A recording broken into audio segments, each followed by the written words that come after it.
ஜனவரி 27 வேத வாசிப்பு பகுதி.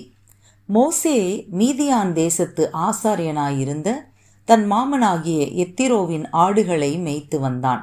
அவன் ஆடுகளை வனாந்திரத்தின் பின்புறத்திலே ஓட்டி தேவ பர்வதமாகிய ஓரேப் மட்டும் வந்தான்.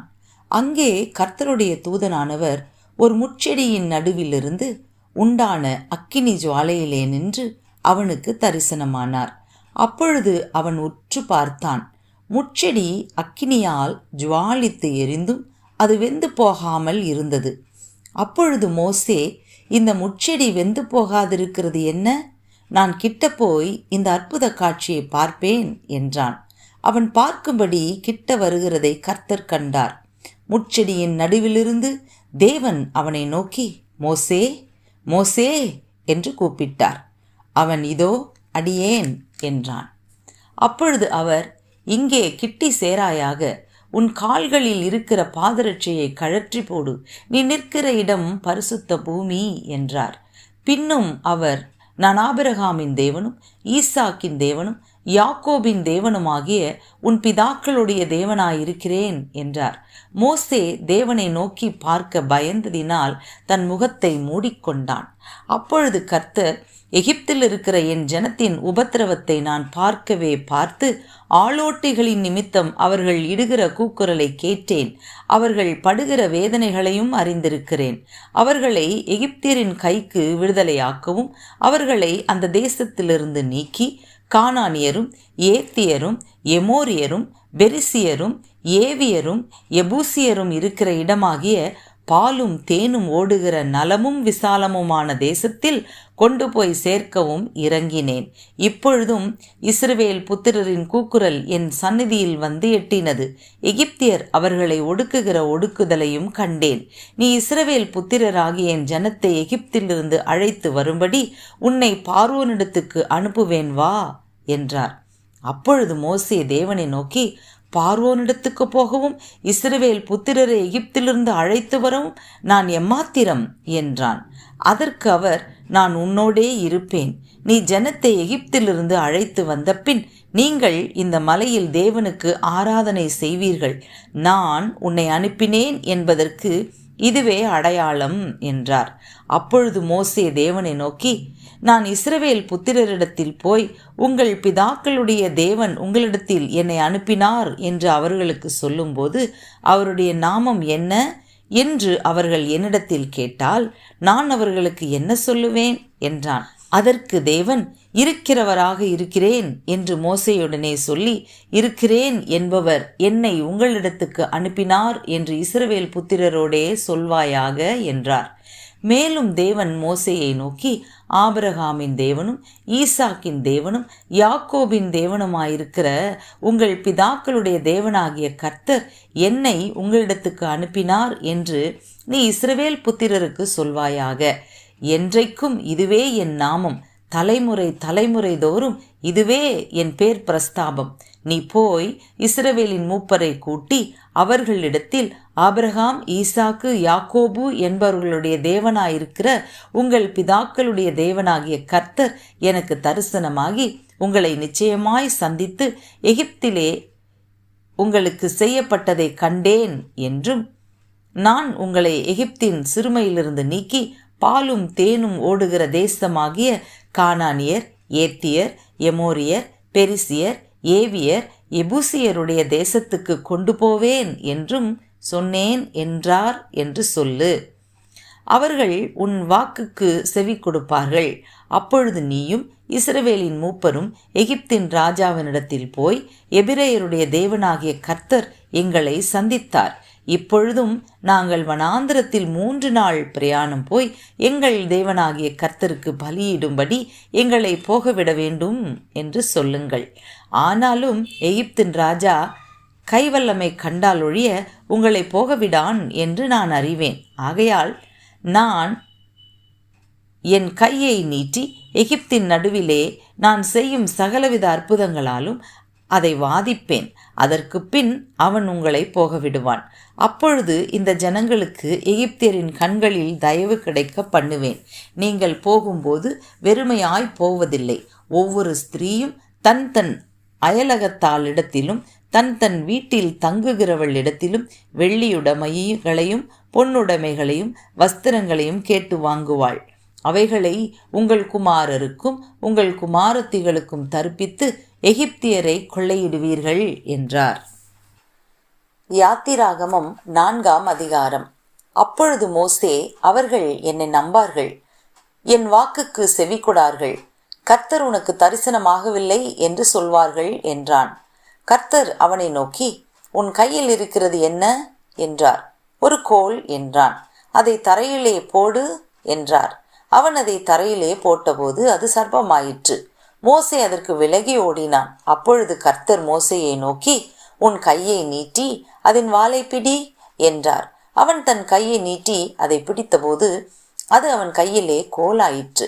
ஆபிரகாமின் தேவனும் ஈசாக்கின் தேவனும் யாக்கோபின் தேவனுமாயிருக்கிற தங்கள் பிதாக்களுடைய தேவனாகிய கர்த்தர் உனக்கு தரிசனமானதை அவர்கள் நம்புவதற்கு இதுவே அடையாளம் என்றார். மேலும் கர்த்தர் அவனை நோக்கி, உன் கையை உன் மடியிலே போடு என்றார். அவன் தன் கையை தன் மடியிலே போட்டு அதை வெளியே எடுக்கும்போது இதோ அவன் கை உறைந்த மழையைப் போல் வெண்குஷ்டம் பிடித்திருந்தது. அவர், உன் கையை திரும்பவும் உன் மடியிலே போடு என்றார். அவன் தன் கையை திரும்ப தன் மடியிலே போட்டு தன் மடியிலிருந்து அதை வெளியே எடுத்தபோது அது திரும்ப அவனுடைய மற்ற சதையைப் போல் ஆயிற்று. அப்பொழுது அவர், முந்தின அடையாளத்தை அவர்கள் கண்டு உன்னை நம்பாமலும் உனக்கு செவிகொடாமலும் போனால் பிந்தின அடையாளத்தை கண்டு நம்புவார்கள்.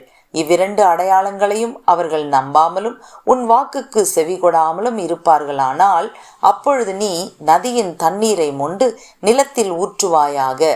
நதியில் மொண்ட தண்ணீர் வெட்டாந்தரையிலே இரத்தமாகும் என்றார்.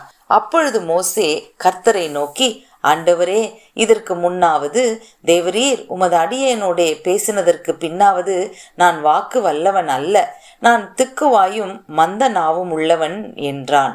அப்பொழுது கர்த்தர் அவனை நோக்கி, மனுஷனுக்கு வாயை உண்டாக்கினவர் யார்? ஊமையனையும் செவிடனையும் பார்வையுள்ளவனையும் குருடனையும் உண்டாக்கினவர் யார்? கர்த்தராகிய நான் அல்லவா? ஆதலால் நீ போ, நான் உன் வாயோடே இருந்து நீ பேச வேண்டியதை உனக்கு போதிப்பேன் என்றார். அதற்கு அவன், ஆண்டவரே, நீர் அனுப்ப சித்தமாயிருக்கிற யாரையாகிலும் அனுப்பும் என்றான்.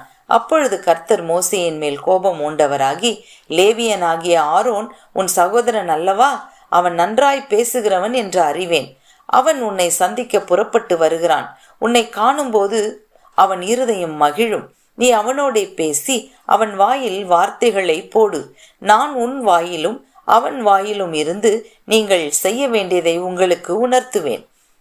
அவன் உனக்கு பதிலாக ஜனங்களோடே பேசுவான். இவ்விதமாய் அவன் உனக்கு வாயாக இருப்பான், நீ அவனுக்கு தேவனாக இருப்பாய். இந்த கோலையும் உன் கையிலே பிடித்து கொண்டு போ, இதனால் நீ அடையாளங்களை செய்வாய் என்றார். மோசே தன் மாமனாகிய எத்ரோவினிடத்துக்கு வந்து, நான் எகிப்தில் இருக்கிற என் சகோதரரிடத்துக்கு திரும்பி போய் அவர்கள் இன்னும் உயிரோடு இருக்கிறார்களா என்று பார்க்கும்படி புறப்பட்டு போக உத்தரவு தர வேண்டும் என்றான். அப்பொழுது எத்திரோ மோசேயை நோக்கி, சுகமாய் போய் வாரும் என்றான். பின்னும் கர்த்தர் மீதியானிலே மோசேயை நோக்கி, நீ எகிப்துக்கு திரும்பி போ, உன் பிராணனை வாங்க தேடின மனிதர் எல்லாரும் இறந்து போனார்கள் என்றார். அப்பொழுது மோசே தன் மனைவியையும் தன் பிள்ளைகளையும் கழுதையின் மேல் ஏற்றிக்கொண்டு எகிப்து தேசத்துக்கு திரும்பினான். தேவனுடைய கோலையும் மோசே தன் கையிலே பிடித்து கொண்டு போனான். அப்பொழுது கர்த்தர் மோசேயை நோக்கி, நீ எகிப்திலே திரும்பி போய் சேர்ந்த பின் நான் உன் கையில் அளித்திருக்கிற அற்புதங்கள் யாவையும் பார்வோனுக்கு முன்பாக செய்யும்படி எச்சரிக்கையாயிரு. ஆகிலும் நான் அவன் இருதயத்தை கடினப்படுத்துவேன், அவன் ஜனத்தை போகவிடான். அப்பொழுது நீ பார்வோனோடே சொல்ல வேண்டியது என்னவென்றால், இஸ்ரவேல் என்னுடைய குமாரன், என் சேஷ்டபுத்திரன். எனக்கு ஆராதனை செய்யும்படி என் குமாரனை அனுப்பிவிடு என்று கட்டளையிடுகிறேன். அவனை விடமாட்டேன் என்பாயாகில் நான் உன்னுடைய குமாரனை உன் சேஷ்ட புத்திரனை சங்கரிப்பேன் என்று கர்த்தர் சொன்னார் என்று சொல் என்றார்.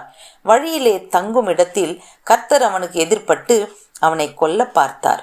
அப்பொழுது சிப்போராள் கருக்கான ஒரு கல்லை எடுத்து தன் புத்திரனுடைய நுனித்தோலை அறுத்து அதை அவன் கால்களுக்கு முன்பாக எறிந்து, நீர் எனக்கு இரத்த சம்பந்தமான புருஷன் என்றாள்.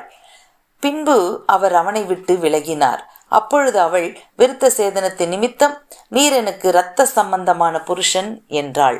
கர்த்தர் ஆரோனை நோக்கி, நீ வனாந்திரத்தில் மோசேக்கு எதிர்கொண்டு போ என்றார். அவன் போய் தேவ பர்வதத்தில் அவனை சந்தித்து அவனை முத்தம் செய்தான்.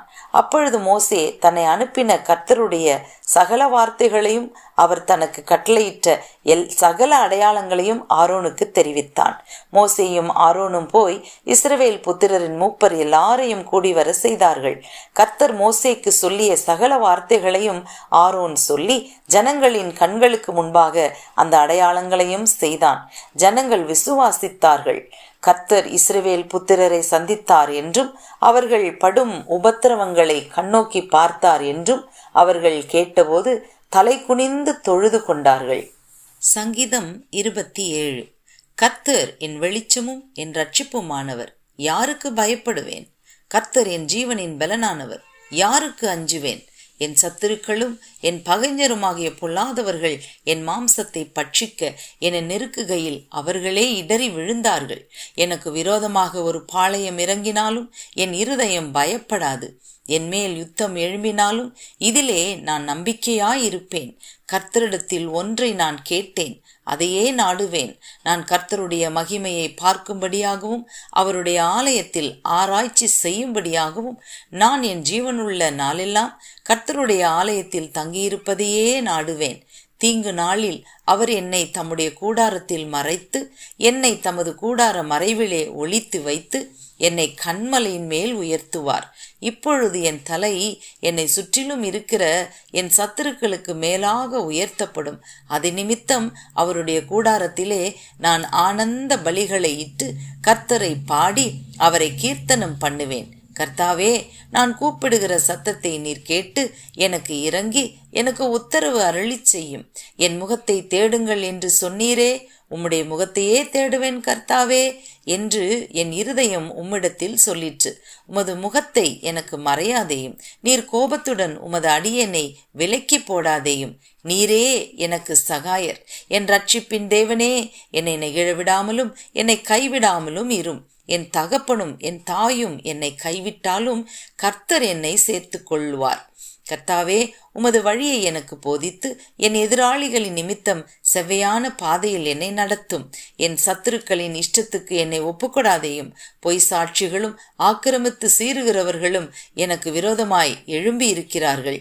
நானோ ஜீவனுள்ளோர் தேசத்திலே நன்மையை காண்பேன் என்று விசுவாசியாதிருந்தால் கெட்டுப்போயிருப்பேன்.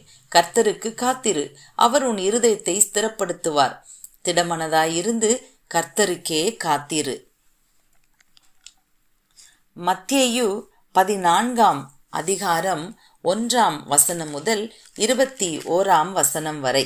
அக்காலத்தில் காற்பங்கு தேசாதிபதியாகிய ஏரோது இயேசுவின் கீர்த்தியை கேள்விப்பட்டு தன் ஊழியக்காரரை நோக்கி, இவன் யோவான் ஸ்நானன், இவன் மரித்தோரிலிருந்து எழுந்தான்.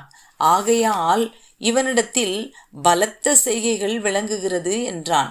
ஏரோது தன் சகோதரனாகிய பிலிப்புவின் மனைவி ஏரோதியாளின் நிமித்தம் யோவானை பிடித்து கட்டி காவலில் வைத்திருந்தான். ஏனெனில் நீர் அவனை வைத்து கொள்ளுவது நியாயமல்லவென்று யோவான் அவனுக்கு சொல்லியிருந்தான். ஏரோது அவனை கொலை செய்ய மனதாயிருந்தும் ஜனங்கள் அவனை தீர்க்கதரிசி என்று எண்ணினபடியால் அவர்களுக்கு பயந்திருந்தான். அப்படி இருக்க ஏரோதின் ஜென்ம நாள் கொண்டாடப்படுகிற போது ஏரோதியாளின் குமாரத்தி அவர்கள் நடுவே நடனம் பண்ணி ஏரோதை சந்தோஷப்படுத்தினாள். அது நிமித்தம் அவன், நீ எதை கேட்டாலும் தருவேன் என்று அவளுக்கு ஆணையிட்டு வாக்கு கொடுத்தான்.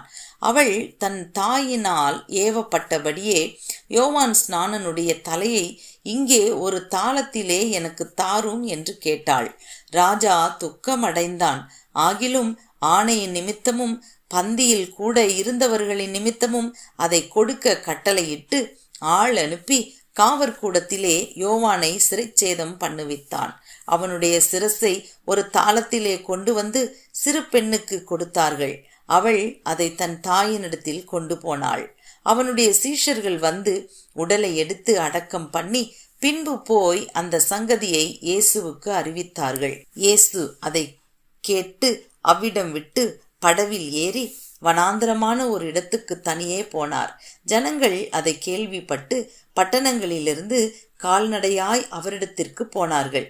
இயேசு வந்து திரளான ஜனங்களை கண்டு அவர்கள் மேல் மனதுருகி அவர்களில் வியாதியஸ்தர்களாயிருந்தவர்களை சொஸ்தமாக்கினார். சாயங்காலமானபோது அவருடைய சீஷர்கள் அவரிடத்தில் வந்து, இது வனாந்தரமான இடம், நேரமும் ஆயிற்று. ஜனங்கள் கிராமங்களுக்கு போய் தங்களுக்கு போஜன பதார்த்தங்களை கொள்ளும்படி அவர்களை அனுப்பிவிட வேண்டும் என்றார்கள். இயேசு அவர்களை நோக்கி, அவர்கள் போக வேண்டுவதில்லை, நீங்களே அவர்களுக்கு போஜனம் கொடுங்கள் என்றார். அதற்கு அவர்கள், இங்கே எங்களிடத்தில் 5 அப்பமும் 2 மீன்களுமே அல்லாமல் வேறொன்றும் இல்லை என்றார்கள். அவைகளை என்னிடத்தில் கொண்டு வாருங்கள் என்றார். அப்பொழுது அவர் ஜனங்களை புல்லின் மேல் பந்தியிருக்க கட்டளையிட்டு அந்த 5 அப்பங்களையும் அந்த 2 மீன்களையும் எடுத்து வானத்தை அண்ணார்ந்து பார்த்து ஆசீர்வதித்து அப்பங்களை பிட்டு சீஷர்களிடத்தில் கொடுத்தார். சீஷர்கள் ஜனங்களுக்கு கொடுத்தார்கள். அப்பொழுது அவர் ஜனங்களை புல்லின் மேல் பந்தியிருக்க கட்டளையிட்டு அந்த 5 அப்பங்களையும் அந்த 2 மீன்களையும் எடுத்து வானத்தை அண்ணாந்து பார்த்து ஆசீர்வதித்து அப்பங்களை பிட்டு சீஷர்களிடத்தில் கொடுத்தார். சீஷர்கள் ஜனங்களுக்கு கொடுத்தார்கள். எல்லாரும் சாப்பிட்டு திருப்தி அடைந்தார்கள். மீதியான துணிக்கைகளை 12 கூடை நிறைய எடுத்தார்கள். ஸ்திரீகளும் பிள்ளைகளும் தவிர சாப்பிட்ட புருஷர்கள் ஏறக்குறைய 5000 பேராய் இருந்தார்கள்.